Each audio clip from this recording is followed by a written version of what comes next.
जय हिंद। आज हम आए हैं भिन्न भिन्न प्रकार की संख्याएं के बारे में चलेंगे, चर्चा करेंगे। आप लोग यदि पढ़े हैं तो बहुत अच्छी बात है, नहीं पढ़े हैं तो उससे भी अच्छी बात है। चलिए चलते हैं भिन्न भिन्न प्रकार की संख्याएं। हमें हिसाब बनाने के लिए भिन्न भिन्न प्रकार की संख्याओं की आवश्यकता होती है, जो यदि आप लोग को ये सारी चीज आप लोग पहले भी पढ़ चुके होंगे। यदि पढ़ लिए हैं तो अच्छी बात है, और नहीं पढ़े हैं तो और अच्छी बात है, क्योंकि एक बार पुनः आपको अवसर मिल रही है।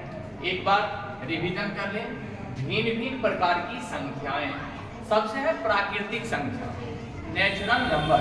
इंग्लिश भी साथ साथ पढ़िए, क्योंकि आगे में आपको 11th 12th में जाने के लिए वहाँ इंग्लिश मीडियम में मैक्सिमम बुक्स और टीचर्स उपलब्ध होंगे, इसलिए कर इंग्लिश भी साथ साथ ही पढ़नी है।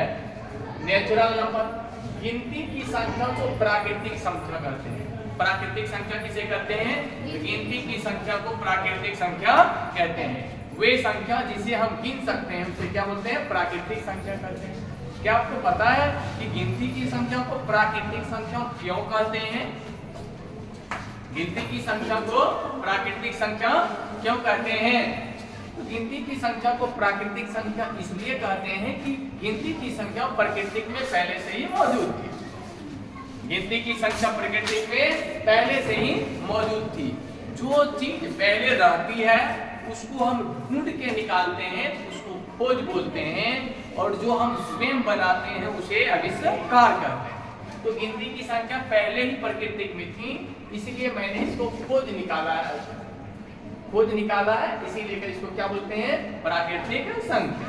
इन्हें n से सूचित करते हैं। गिनती की संख्या को किससे सूचित करते हैं? n से। जीरो को प्राकृतिक संख्या नहीं माना जाता है। जीरो को प्राकृतिक संख्या के अंतर्गत नहीं रखा गया है। प्राकृतिक संख्या धनात्मक होती है, अर्थात ऋणात्मक संख्या -3 -2 ये प्राकृतिक संख्या नहीं है। एक सबसे छोटी और अनंत सबसे बड़ी प्राकृतिक संख्याएं हैं। एक जो है सबसे छोटी, एक क्या है? सबसे छोटी, और अनंत सबसे बड़ी संख्या, इनफिनाइट। पूर्ण संख्या है तो गिनती की संख्या में पूर्ण संख्या है होल नंबर्स। पूर्ण संख्या है होल नंबर। हमेशा संख्या प्लुरल होती है।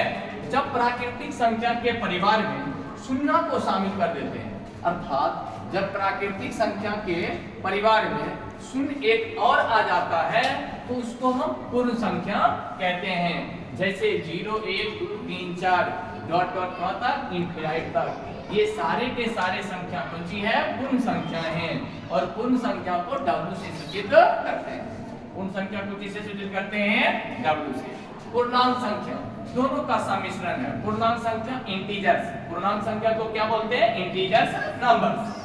ऋणात्मक, धनात्मक एवं शून्य से बनी संख्या को क्या बोलते हैं? पूर्णांक संख्या। अर्थात वैसी संख्या जिसमें ऋणात्मक हो, धनात्मक हो और शून्य तीनों हो, उसे क्या बोलते हैं?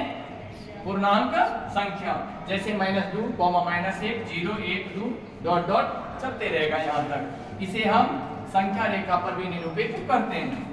पूर्णांक संख्या को I से सूचित करते हैं, इंटीजर्स। ध्यान रहे ये सभी मात्रक बहुत इंपॉर्टेंट होती है। तो पूर्णांक संख्या को किससे सूचित करते हैं? I से। शून्य न तो धनात्मक है और न ही ऋणात्मक। शून्य एक ऐसी संख्या है जो न तो धनात्मक है और न ही ऋणात्मक। शून्य को न तो हम धनात्मक कहेंगे, न ऋणात्मक कहेंगे, न प्राकृतिक कहेंगे। शून्य न तो ऋणात्मक है, न धनात्मक है और न ही प्राकृतिक संख्या है। चलिए चलते हैं अब अगला कड़ी में। सम संख्या, इवन नंबर्स। सम संख्या, इवन नंबर्स वे संख्याएं, अच्छा जिस संख्या में 2 से पूरा भाग लग जाती है उसे हम सम संख्या कहते हैं। तो 2 से पूरा सबसे पहले 2 में ही लगता है, इसीलिए कर 2 क्या है? सबसे छोटी सम संख्या है। सबसे छोटी सम संख्या 2। सबसे छोटी सम संख्या क्या है? 2। 2 सबसे छोटी संख्या है। जिस संख्या में 2 से पूरा भाग लग जाए। कौन कौन संख्या ऐसी है जिसमें 2 से पूरा भाग लगेगा? 2 के गुणन, 2 के गुणन, जितने भी संख्या सब 2 से पूरा भाग लग जाएगा। 2 सबसे छोटी सम संख्या है। अब चलते हैं विषम संख्या में। Odd numbers, odd numbers odd number, जिस संख्या में 2 से पूरा भाग ना लगे, जिसमें 2 से भाग लग गया सम, जिसमें 2 से नहीं लगा विषम, लग गया 2 से सम नहीं लगा विषम, लग गया सम नहीं लगा विषम, 2 से पूरा भाग लग गया सम नहीं लगा विषम, तो विषम संख्या में क्या हो जाएगा 3, क्योंकि 3 में 2 से भाग नहीं लगेगा, लगेगा पूरा नहीं कटेगा, 5 में 2 से भाग नहीं लगेगा, लगेगा पूरा नहीं कटेगा, तो 3, 5, 9, 11, 13 etc के कौन सा संख्या हो जाएगा हमें विषम संख्या, भाज्य संख्या, कंपोसाइट नंबर, कंपोसाइट नंबर भाज्य संख्या।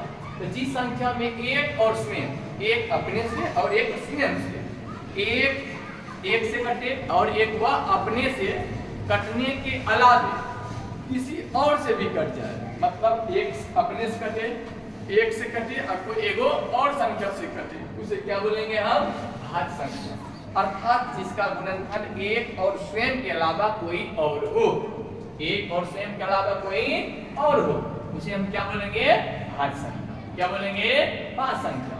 जिस संख्या में एक और स्वयं के अलावा दूसरी संख्या से भी भाग लग जाए, उसे क्या बोलेंगे भाज्य संख्या।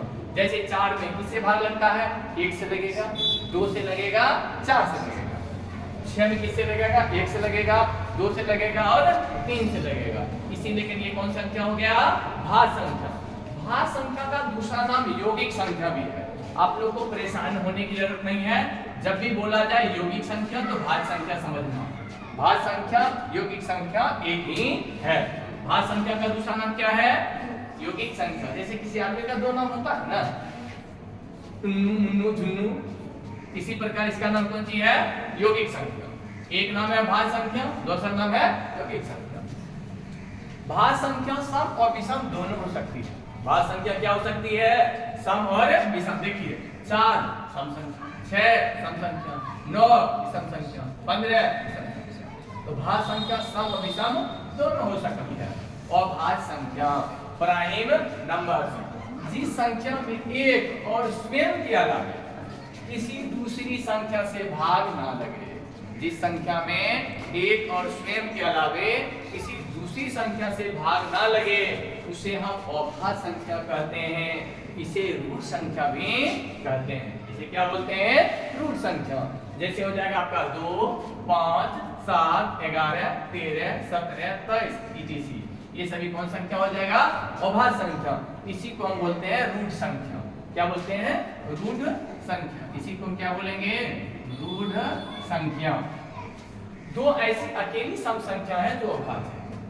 पूछा जाएगा सबसे छोटी सम संख्या जो अभाज्य हो क्या होगा 2 अकेली ऐसी सम संख्या है। सबसे बड़ी सम संख्या जो अभाज्य हो 2 ये होगा, क्योंकि 2 के अलावा कोई ऐसी सम संख्या नहीं है जो कुछ है अभाज्य है। तो 2 ऐसी अकेली सम संख्या है जो अभाज्य है। अब चलते हैं सह अभाज्य संख्या। इसका बहुत योग है, बहुत सा उपयोग होगी हमारे आगे में।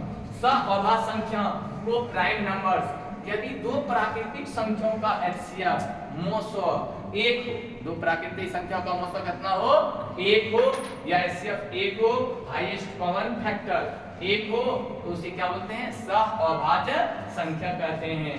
जैसे 8, 15, 3, 5, 7, 9 ये सभी बच्चे हो जाएगा तुम्हारा और क्या हो जाएगा सह अभाज्य संख्या जिसका मौसा 1 हो, जिसका मौसा 1 हो, मौसा नहीं मौसा।